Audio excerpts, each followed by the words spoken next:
I want you to just close your eyes for a second. Picture this. Okay. You're in a big comfy armchair. There's a fire crackling next to you. You can sort of feel the heat on your face. Mm-hmm. And across from you, there's an old storyteller. And they're not reading from a script. They're not lecturing. Oh. They're leaning in, maybe a little twinkle in their eye, and they're just telling you a story. Just for you. That experience right there, that feeling of intimacy and warmth, that's the core of what we're exploring today. Exactly. It isn't just about the story itself, it's about how the story is delivered. It is. We are doing a deep dive into the audiobook edition of J.R.R. Tolkien's The Hobbit. And look, I get what you're probably thinking. I know this story. Right. I've read the book, I've seen all the movies, I know about the Ring and the Dragon. But this isn't about the plot today. No, we're not here to recap the Battle of the Five Armies. Not at all. No, our mission today is much more specific. We're looking at a bunch of analysis that argues something pretty provocative, that the audiobook format might actually be the superior way to experience The Hobbit. That's a huge claim. It is. That this story, maybe more than any other in the fantasy world, was just built to be heard, not just read silently in your head. Which is bold, right? I mean, we always think of the book as the definitive version. Everything else is just like an adaptation. But the material we've got suggests that reading The Hobbit silently might actually mean you're missing half the magic. How so? Well, it really comes down to where the text came from. The Lord of the Rings is this dense, historical, almost biblical epic. Right, it's heavy. But The Hobbit, it started as an oral tale. Tolkien told it to his children. It was literally a bedtime story before it was ever a book. That distinction is just massive. The sources describe Lord of the Rings as grand and heavy. It's very serious business. But The Hobbit is described as lighter, warmer, and playful. It's not a history lesson, it's a romp. And that playfulness is one of the first things that can get lost when you read it silently. You know, especially if you come at it with a modern, cynical mind. Your own internal monologue just kind of flattens it out. It does. You Yeah. read it at a consistent speed. But the argument here is that this story wants to be spoken aloud. It needs that human voice to really work. So let's dig into that voice. Because the analysis makes a huge deal about the narrator not being some neutral observer. Oh, absolutely not. This isn't your GPS giving you directions to the lonely mountain. The narrator is described with one specific word: mischievous. That's the key word. Mischievous. Usually a narrator is invisible, right? They're like a pane of glass you look through to see the story. Yeah. But here, the narrator is a character. They kind of break the fourth wall. It's like they're in on the joke with you. The sources say the narrator talks to you. It feels almost conspiratorial. It does. Like, hey, check out this ridiculous little hobbit. Isn't this funny? Instead of just, the hobbit stood on the doorstep. Precisely. It builds this relationship between the teller and the listener that you just don't get from the text alone. The review calls the tone conversational and says it guides you with humor, warmth, and gentle suspense. Gentle suspense. I know, I paused on that phrase too. It sounds like a contradiction. Suspense is supposed to be stressful. It is. How can it be gentle? Think of it like a ghost story around a campfire. You know you're safe, but you still want that little thrill. Oh, okay, yeah. The storyteller isn't actually going to hurt you. That's the vibe. The narrator kind of holds your hand through the scary parts. Which is important because, and I think people forget this because it's labeled a kid's book, it gets pretty dark. That's a really crucial point. That tonal shift in The Hobbit is so hard to pull off. It really is. It starts out all cozy and humorous in the Shire. It's basically a comedy. Tea and cakes. Exactly. But then it gets out into the wilds and becomes curious and tense. And by the end, with the dragon and the armies, it's dark, serious, and tragic. And when you're just reading the book, that can feel really jarring. You turn a page and suddenly the whimsy is gone and people are dying. It can feel like two different books stuck together. Yeah. But the insight here is that the audio performance is the glue. The narrator's voice smooths it out. Yes. It creates a gradient. You don't feel the lurch from comedy to tragedy because the voice provides the emotional continuity. It just modulates slowly over, 10 or 11 hours. So you're basically boiled like a frog. You don't realize how dark it's gotten until you're already there. And that preserves the immersion. You're just with Bilbo feeling what he's feeling. Speaking of Bilbo, we have to talk about the characters, because this isn't just one person reading. It's like a one-person stage play. This is where the audio format just completely shines. The analysis points out something I never really thought about with the text. Bilbo's voice actually changes. I don't just mean his words, I mean the sound of him. It's a brilliant performance detail. At the start, back in Bag End, he's described as sounding hesitant and polite. Right, like a flustered middle-aged guy who's just terrified of being rude. Lots of little stammers, I beg your pardon, all that anxious energy. Yeah. But as he goes on, that vocal quality shifts. The source says he becomes increasingly confident. The stammer goes away. It does. The pitch of his voice might even drop a tiny bit. His speech gets more deliberate. That's so cool. It means you are literally hearing his character arc. You don't have to just intellectually get that he's getting braver. Your ears tell you. It's a subconscious cue. Yeah. It makes his growth feel visceral. And he's not the only one. We have to talk about the dwarves. Oh, man, the dwarves. Okay, I'm just going to be honest here.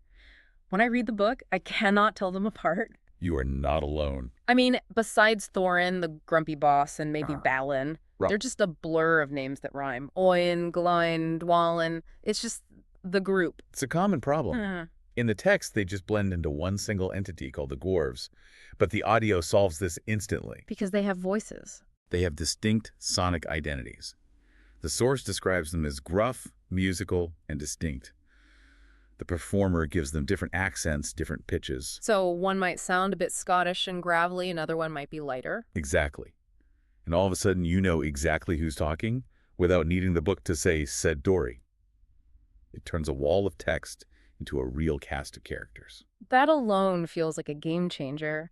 But there's one performance that the reviews all highlight as the absolute showstopper. Ah, yes. The Gollum spotlight. You can't talk about The Hobbit without talking about riddles in the dark. You really can't. The source calls the audio depiction of Gollum eerie yet strangely tragic. And I want to focus on that word tragic because in the movies, he's scary and he's pitiful for sure. But here, how does just the audio convey tragedy? It's in the fracture of the voice. The performer really captures that split personality, the Smeagol and the Gollum fighting each other in real time. Yeah. But the tragedy comes from the desperation you hear. It's not just a monster. No. The riddle scene becomes unforgettable because you can hear the loneliness in the echo of his voice. It's a broken mind playing a game for its life. And the pacing of that scene in audio must be amazing. When I read it, I kind of scan ahead. I see the answer to the riddle before I'm done with the question. That's a great point. Reading kills the suspense of a riddle. Your eyes are faster than your brain. But in audio, you're forced to wait. You're stuck in the silence with Bilbo while he thinks. It perfectly recreates the tension of that moment. So we've got the voices, the tension, but now we have to talk about the Oliphant in the room, the songs. Yes. The songs. The great filter for so many modern readers. Be honest, you pick up a fantasy book, you turn the page, and you see a block of italics arranged in stanzas. Do you read it? Or do you skip it? I think most of us would admit to at least skimming. Right. You want the plot. Stopping to read 3 pages of poetry about washing dishes just feels like a speed bump. It kills the momentum. It feels like homework. But the source argues that in the audiobook, these songs become highlights. That's a massive turnaround. How does the audio do that? It puts them back in their original context. Tolkien didn't write them to be read silently. He wrote them to be heard. In the audiobook, they are often sung, or at least recited with a musical cadence. So you actually hear the melody instead of stumbling over the meter in your head. Exactly. And it adds so much texture to the world building. When you hear the dwarves singing Far Over the Misty Mountains Cold, it's not just words, it's a dirge. It's heavy and sad. You feel the loss of their home. And then you get the elves in Rivendell singing their tra-la-la nonsense. Right, which looks so silly on the page, Yeah. almost childish. But when you hear it performed, you get this sense of immortal, carefree joy. The audio gives you the emotional context. It turns the songs from an annoyance into a vital part of the atmosphere. Texture is the perfect word. It makes the world feel lived in. And speaking of the world, Middle-earth, we usually think of it as, maps and appendices and lineages. The homework of fantasy, yeah. Right. But the review says that in this audiobook, the world feels cozy rather than overwhelming. It's magical without being complex. So you don't need a wiki open just to get through the first chapter. You don't. The audio format lets the landscape just flow naturally. Because the descriptions are woven into that conversational narrator's voice, you're not stopping to parse geography. You're just walking through it. It's the difference between studying a map of a forest and actually taking a walk in the forest with a guide who points things out. That's a perfect analogy. Oh, look over there, troll. Yeah, watch out for that cave. The listener doesn't have to do the heavy lifting. The immersion is passive in the best way. You're invited inside the world instead of having to break down the door. Okay, so it sounds great. The characters are clear. The world is inviting. But this is the deep dive. We need the so what? What is this story actually doing? Well, the source points to a few key themes, but there's one that I think hits different when you listen to it, and that's the idea that comfort can limit potential. Oof. That hits a little close to home. We all love our comfort zones. We do. And the audiobook creates this sonic representation of that comfort zone.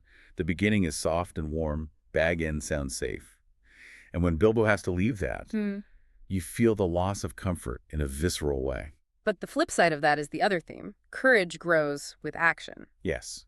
And that ties right back to the voice acting we talked about. Because Bilbo sounds terrified at first, his courage isn't some hidden trait. It's something he builds, brick by brick.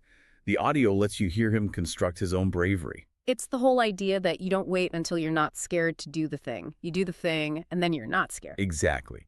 And the third big theme is that ordinary people can do extraordinary things. Bilbo is the definition of ordinary. No superpowers. Not the chosen one. He's just a guy who really wants his pocket handkerchief. He is. And yet he outwits a dragon. The source notes that listening to this arc is incredibly empowering because wisdom comes from humility, not from power. Bilbo wins because he's small and pays attention. That's a message that really resonates today, I think. We all feel small sometimes.